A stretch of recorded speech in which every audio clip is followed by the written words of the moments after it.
for? Skiving off school yesterday. No more, right? Right. Here. Your dinner money. I'm gonna get with 50p. It's all I can afford, son. Blame that crook Longman. Hey, don't worry. We're due a bit of good luck. Jack will come up with something for me.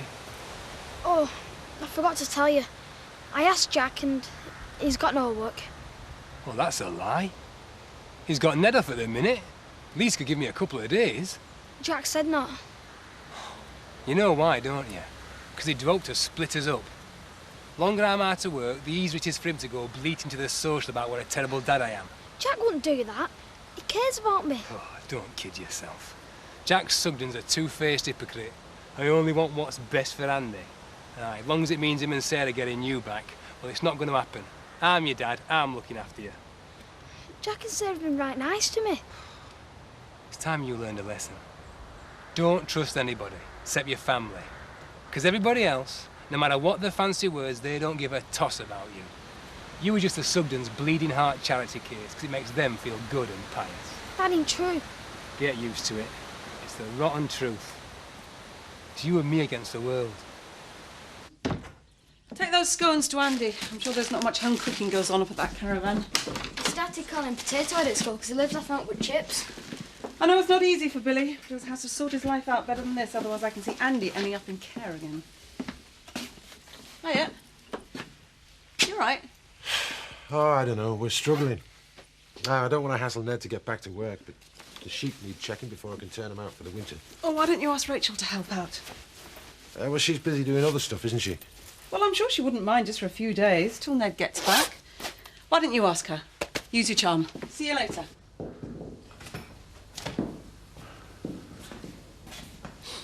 Love, you're looking for 5. Oh, force of habit. We'll have to start looking forward. If this family's going to survive, we'll have to move on. Where? We've got now. Got no savings. The house belongs to the Tates. We'll find someone, trust me. Oh, don't talk soft, Ned. What little we do have's here. There's other places to rent, you know. And what about the market garden? Stick on the back of a Land Rover, would we? Ned, you're not thinking straight. This house has got a curse on it. We've had now but bad luck since we moved in. I want out. No. This is our home and we're staying put. Terry, can you give me a hand? The delivery's arrived. No. What? Don't officially start for another half hour. This is very childish, Terry. Of course, if the pub were mine, I'd work all the hours that God sends to make it successful. That's not going to happen now, is it?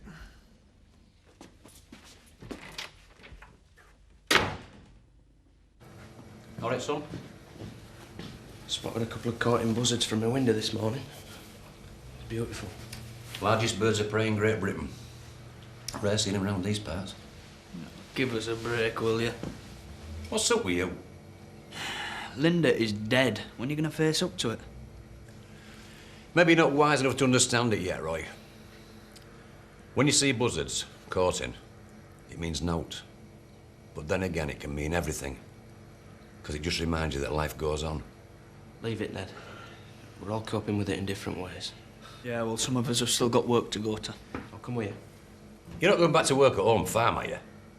No way. I've just got some unfinished business to sort out, that's all.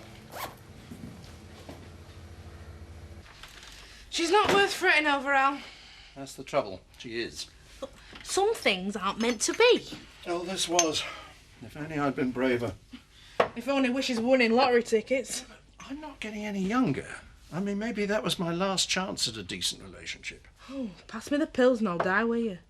Well, it's all right for you, Mandy. You're an attractive young woman. You've got plenty of chances at happiness. Give over. You're not dead yet. You won't say that when you're my age. Bet she sends you a postcard. Yeah, maybe. But I should be there with her, you know, cruising down Route 66. It's hard to face up to being a coward.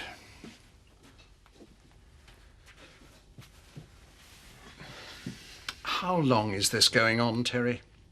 Till I feel like it. Leave him alone. This was going to be my pub till he turned chicken.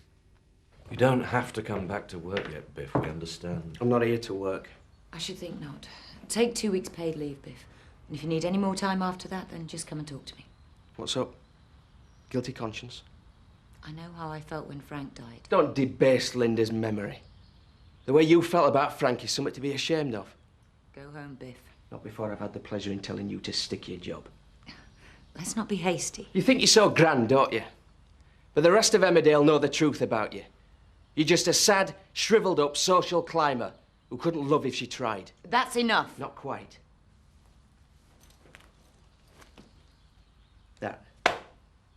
That's my savings. 500 quid. Should cover the rent for the next 2 months, because I can't bear living rent-free because he tried it on with Linda. You've made yourself clear. And I feel sorry for you, with Linda. But I don't want you to set foot on home farm property ever again. Understand? Fine. But I'll be there when the police come to cart you away for your part in killing Linda. Do you understand?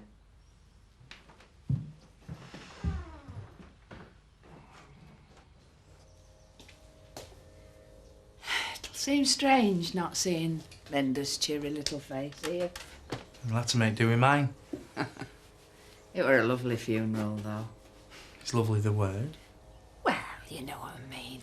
That whole church was full of genuine love for our Linda. Not like Frank Tate's funeral. The few people that did turn up only turned up to make sure he were dead. How dare you, Betty? No, Zoe, I didn't know. Oh, I am sorry, Zoe. It was a daft thing to say. Take your cleaning things and clear off home. You what? And if I catch you bad-mouthing my family again, you can forget about working here anymore.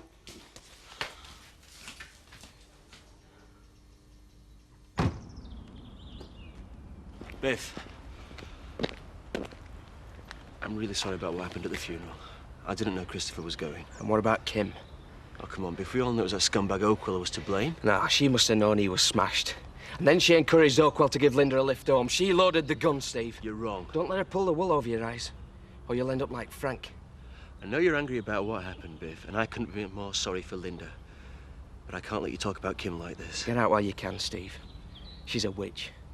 But I promise you I'll get my revenge on her for this. You better go. With pleasure.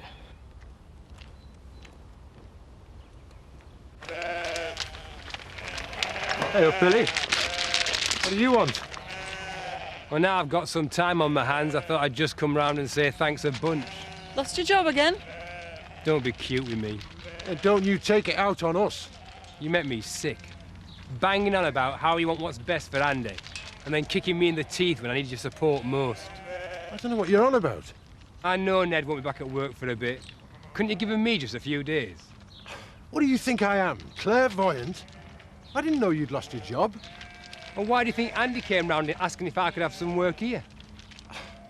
I haven't seen Andy all week.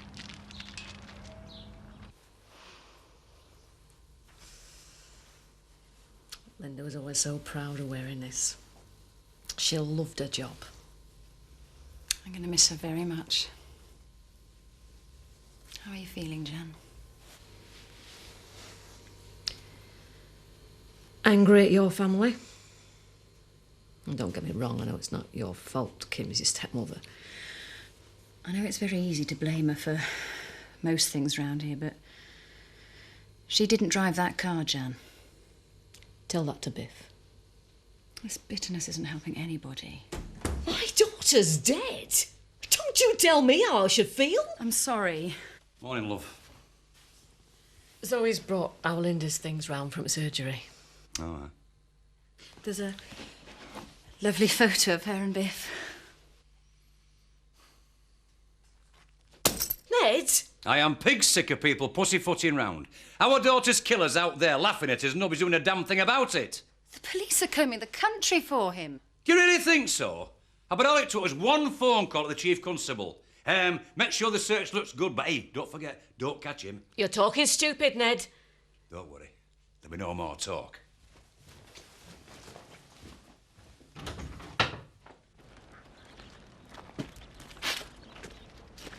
Out for me? Nah, just Bill's note from Ireland. He hasn't been in touch once. You'll not get a letter off him. The only words he can write are Zach Dingle and guilty. It could have rung. What's Nellie really like? Well, remember watching Mike Tyson bite off Evander Holyfield's ear? No, that reminded me of my Auntie Nellie. Oi!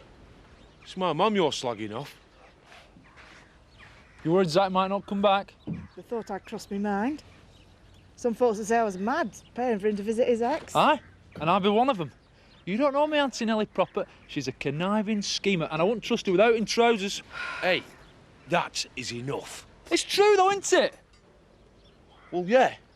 But I'm the only one who's allowed to say it. Do you think she's really attractive then? I think so. She's mutton, dressed up as mutton.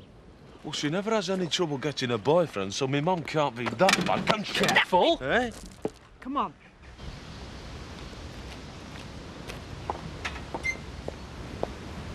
Mr. Glover, what can I do for you? Give me my daughter back. I'm very sorry about what's happened. Like hell. Your lot don't give a toss about plebs like us. You're obviously upset. Why don't you go home? Where is he? Who? That bag of puke you married. He's not here. He'll be back, and I'll be waiting. You're trespassing, Mr. Glover. If you don't go, I shall be forced to call the police. You do that. This is ridiculous. I'll be here tomorrow, and the day after, and after that, and as long as it takes. Because you make no mistake, lady, justice will be done.